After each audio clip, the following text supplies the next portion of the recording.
Halo bosku, jumpa lagi dengan channel Masno22. Sebelum lanjut ceritanya jangan lupa subscribe, like, satu lagi jangan di-skip nontonnya ya. Terima kasih. Saya datang kepada Anda untuk membicarakan tentang batu roh abadi, bukan untuk hal lain. Chen Ping berkata kepada pria parubaya berjubah hijau. Jika kamu ingin menjual batu peri, pergi saja ke meja depan dan lakukan transaksi. Kamu tidak perlu mencariku. Setelah mengatakan itu, pria parubaya berjubah hijau pergi. Terlihat bahwa dia sangat ingin menarik garis yang jelas dengan Chen Ping dan tidak ingin bertemu Chen Ping lagi. Lagi pula, yang mereka lakukan hanyalah kehilangan akal, dan mereka ingin membunuh 9 suku. Saya tidak menjual, saya membeli.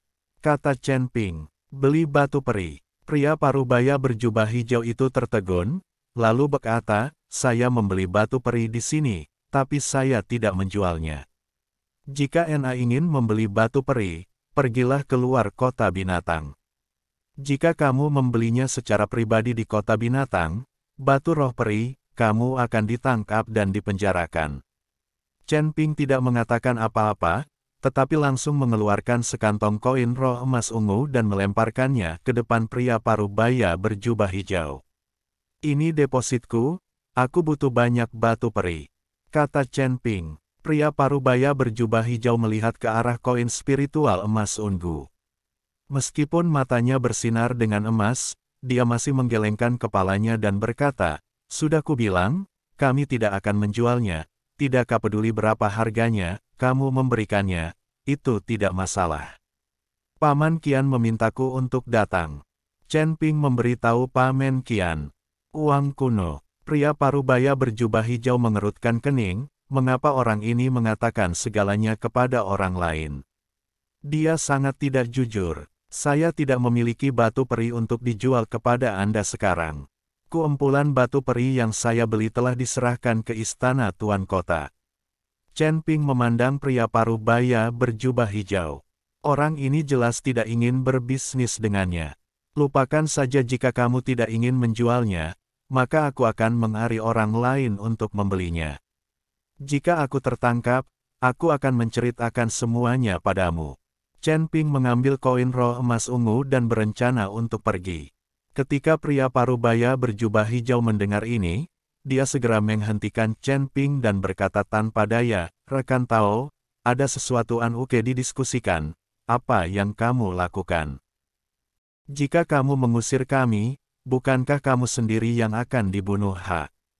Kenapa repot-repot? Saya tidak takut. Saya akan bunuh diri dalam kasus terburuk. Anda akan membunuh 9 suku. Chen Ping mengancam pria parubaya berjubah hijau. Berhentilah membuat masalah, aku hanya berbicara dengan santai. Bukankah kamu hanya menginginkan batu roh peri? Aku akan memberikannya kepadamu. Katakan saja berapa banyak yang kamu inginkan. Pria parubaya berjubah hijau itu pemalu. Mulailah menyenangkan Chen Ping. Semakin banyak batu roh abadi yang aku inginkan, semakin baik. Aku bisa memberimu harga tertinggi. Aku pasti akan membiarkanmu mendapat untung darinya. Setelah Chen Ping selesai berbicara, dia melemparkan tas berisi koin roh emas ungu ke tangan pria parubaya berjubah hijau.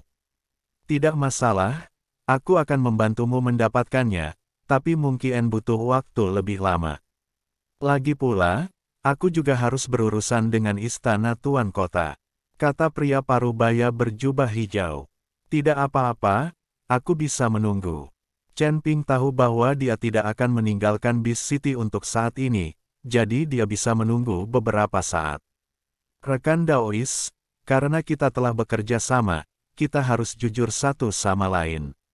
Nama saya Liu Zhongnan. Saya penjaga toko di toko akuisisi ini, yang dianggap sebagai posisi semi-resmi. Pria parubaya berjubah hijau mengikuti Chen Ping dan memperkenalkan dirinya.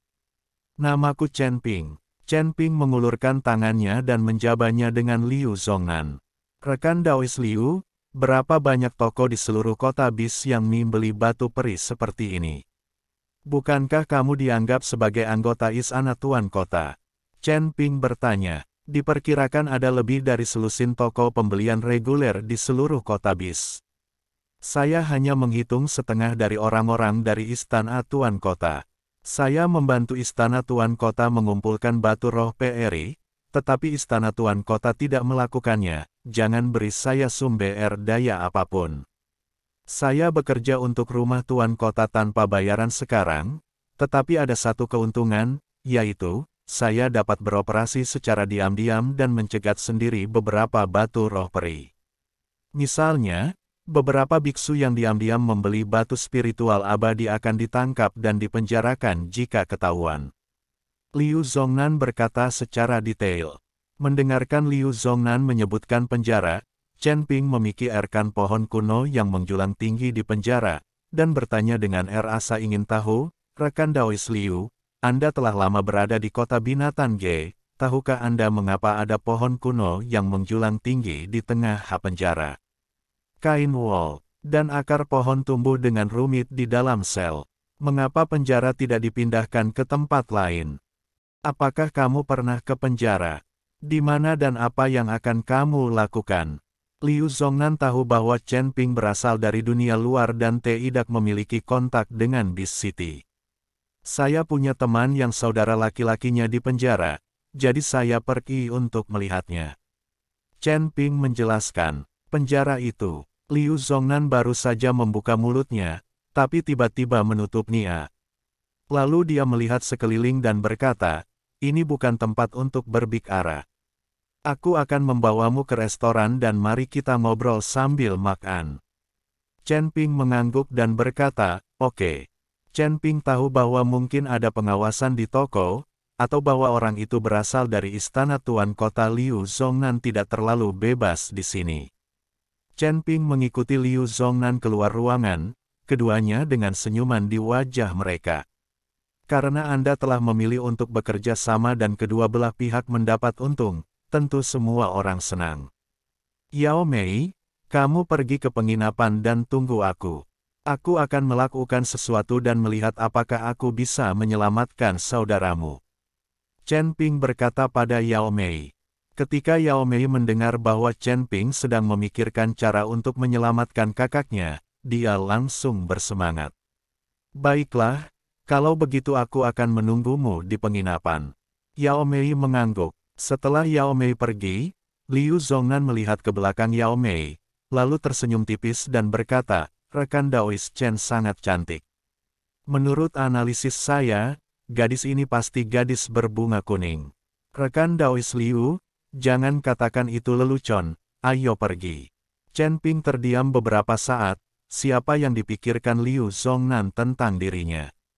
Liu Zongnan membawa Chen Ping ke sebuah restoran. Restoran ini sangat megah, dan orang-orang yang keluar masuk semuanya kaya dan berkuasa. Bos Liu. Begitu dia memasuki restoran, seorang pelayan menyambut hangat Liu Zongnan.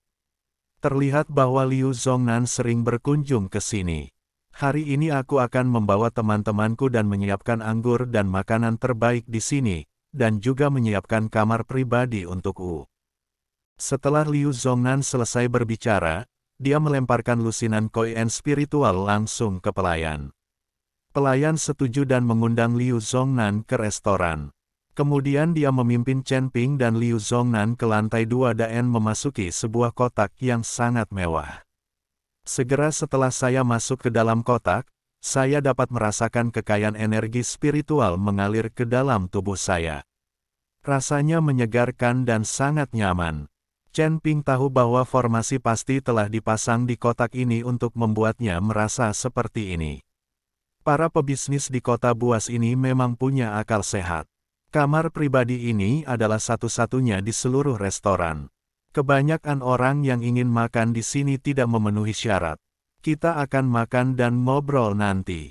Kalau kita ngobrol di tempat ini, tidak akan ada yang mendengarnya. Liu Zongnan meminta Chen Ping duduk dan berkata, sepertinya jika kamu punya uang, kamu bisa menikmati hidup di Beaset City. Chen Ping melihat ke kotak itu dan berkata, tentu saja, hanya saja setelah bertahun-tahun terisolasi, sumber daya Beast City sudah sangat langka, jadi kami mempertaruhkan nyawa untuk pergi ke dunia luar.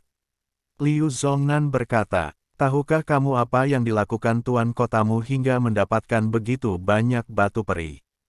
Chen Ping bertanya, saya tidak tahu. Kami hanya bertanggung jawab atas akuisisi. Adapun untuk apa penguasa kota menggunakan batu peri, kami tidak tahu. Kamu harus berlatih dengan batu roh peri. Kudengar penguasa kota Kaita telah mencapai alam keabadian. Liu Zongnan berkata, alam transformasi abadi. Chen Ping sedikit terkejut. Jika penguasa kota-kota binatang benar-benar penguasa alam transformasi abadi, akan terlalu berbahaya baginya untuk berada di kota binatang saat ini. Saya baru saja mendengar bahwa penguasa kota kita tidak terlalu sering muncul.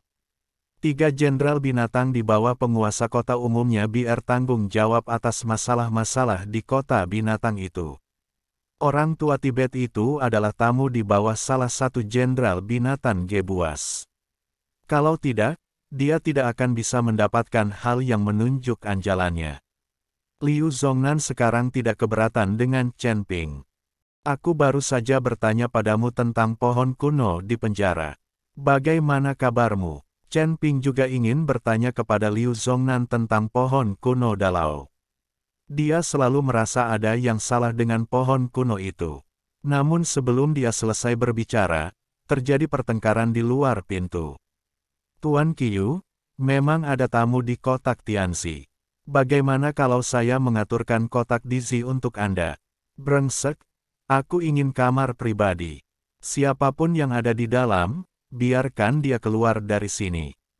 Segera setelah itu, pintu kotak Tianzi dibuka. Beberapa biksu muda masuk, diikuti oleh pelayan yang tampak tak berdaya. Para biksu muda ini semuanya berpakaian bagus dan sepertinya mereka adalah pemuda dari keluarga kaya. Terutama pemuda yang memimpin, memegang kipas lipat di tangan ia dan terlihat memberontak. Aku ingin tahu siapa yang ada di dalam kotak Tianzi. Ternyata itu Boes Liu.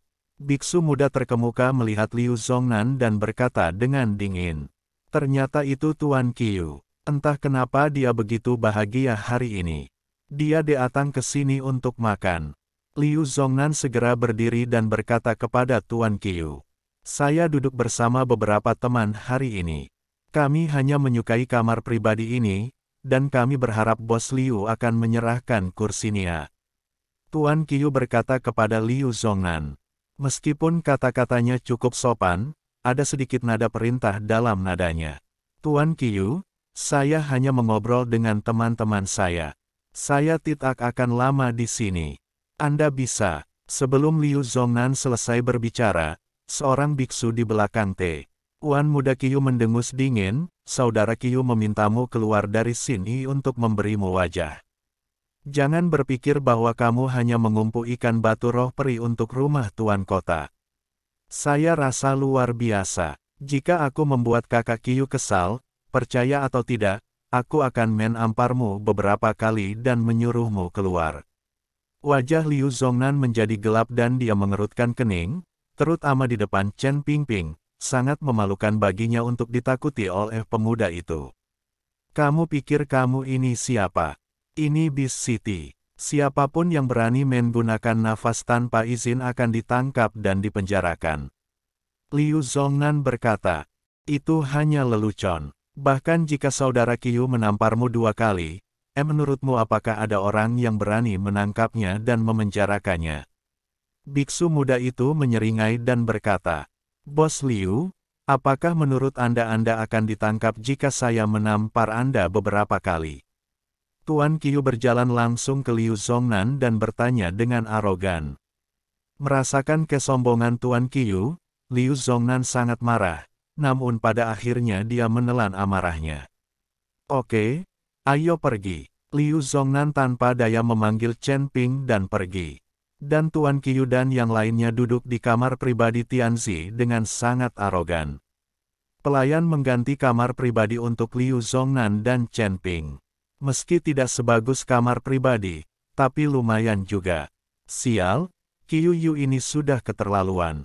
Karena ayahnya adalah salah satu dari 3 jenderal binatang buas, dia bahkan tidak berani mematuhi aturan kota binatang buas.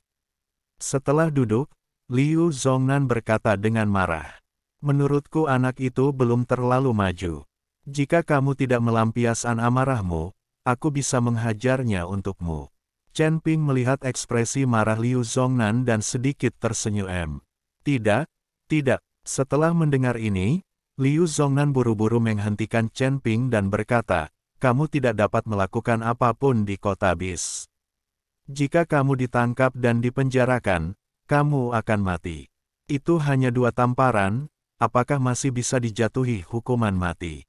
Chen Ping tidak peduli, tidak akan ada hukuman mati, tapi begitu kamu masuk penjara, akan sulit untuk keluar. Tidak butuh waktu lama sebelum kamu tersedot sampai mati. Liu Zhongnan berbisik, menghisap orang dewasa. Chen Ping sedikit terkejut. Liu Zhongnan panik sejenak. Dia menyadari bahwa dia telah mengatakan hal yang salah, dan dengan cepat melambaikan tangannya dan berkata, jangan bertanya, patuhi saja peraturan dan jangan terjebak di penjara. Apakah kamu menyembunyikan sesuatu dariku? Baru saja aku bertanya tentang pohon-pohon kuno yang menjulang tinggi di Dalao, dan kamu sepertinya menghindarinya. Apakah ada yang aneh dengan pohon kuno itu? Apakah ada lingkaran sihir yang dipasang di penjara? Chen Ping bertanya pada Liu Zhongnan.